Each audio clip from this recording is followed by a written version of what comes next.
seenaa suukaneessaa san keessa dabarree gaafa waa qofaa qabsaa'anii Oromiyaan kanarra dukkanooftu turte namni waliin beeku ture asii kaasanii taaddasan shawatti quba qabaatan akka irraa feesbuukiin hin turre akka irraa bilbilli hin turre beeytu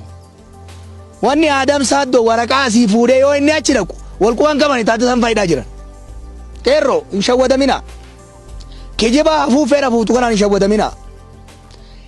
namni kenna waan inni keessa dabre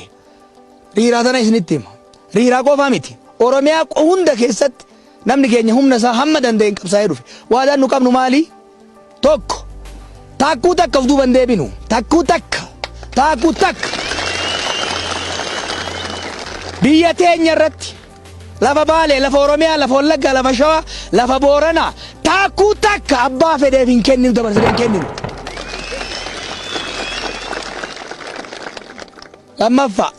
Lammaffaa amma booda ardii tanarratti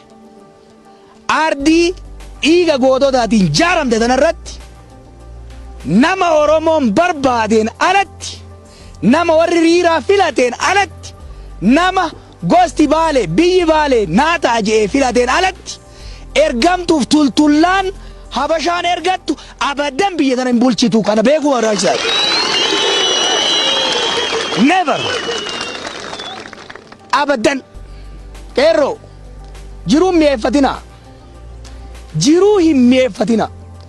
jiruun kabajaan qabne jiruun biyya ofiit irratti haga fedhanillee yoo hiyyooman mataa ol qabatanii irra hin deemne jiruu miti jiruun biyya homaa ani akka Jawaaritti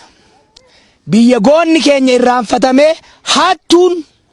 waslaatan diina harkaaf harma namarraa ciraa turte itti faarfamtu keessa jiraachuurra du'ee dhabamuu naa wayya isinitti himaan.